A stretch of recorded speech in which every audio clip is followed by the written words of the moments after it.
میرے انتہائی واجب الاحترام برادران اسلام، دوستوں، بزرگوں، بھائیوں، اللہ رب العزت کا کروڑہا انعام و احسان ہے کہ اس نے ہمیں ایک مرتبہ پھر زندگی میں ربیع الاول کا خیر و برکت والا، رحمتوں والا، فضیلتوں والا، عظمتوں والا، سعادتوں والا، بہاروں والا مہینہ نصیب فرمایا۔ اس بات پر جتنا بھی اللہ کا شکر ادا کیا جائے کم ہے،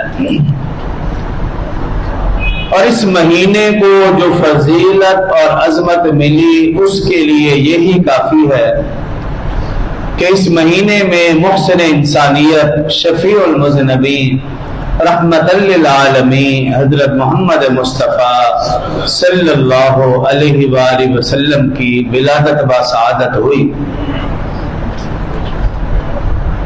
اس مہینے کو ربیع الاول کہا جاتا ہے۔ ربیع کے معنی ہے بہار،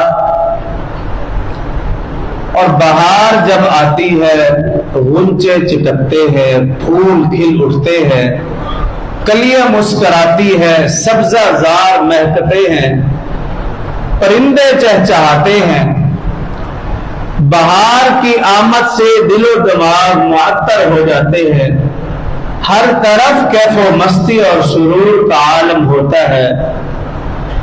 اسی طرح آج سے 1450 سال قبل عرب کی ویران وادی میں بہار آئی تھی۔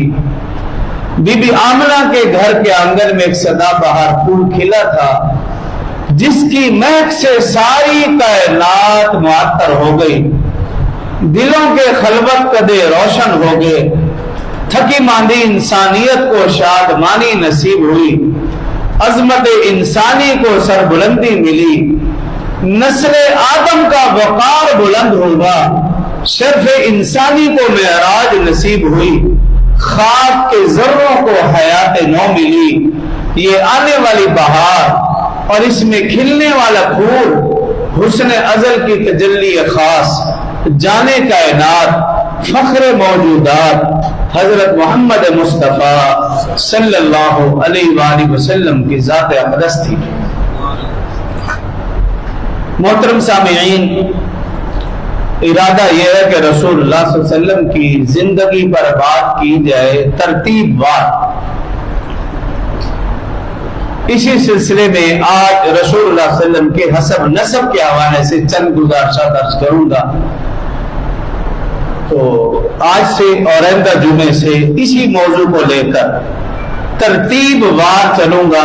1 مہینہ لگ جائے، 2 لگ جائے، 6 مہینے لگ جائیں، انشاءاللہ کچھ میں نے تیاری کر لی ہے، مواد جمع کیا ہے، اور کچھ کوشش جاری ہے تاکہ وہ بات آپ تک پہنچے جو مستند ہو، وہ بات ہم تک صحیح معنوں میں پہنچے جو صحیح بات ہو، قرآن و حدیث کی روشنی میں ہو اور مستند تاریخ کی روشنی میں ہو، رسول اللہ صلی اللہ علیہ وسلم کی شجرہ نسب سے، اور پھر ولادت، بچپن، لڑکپن، جوانی، نبوت سے پہلے، نبوت کے بعد، ان ساری باتوں کو ترتیب وار، قسط وار ارادہ ہے۔ انشاءاللہ اللہ پاک اس ارادے کو قبول فرمائے۔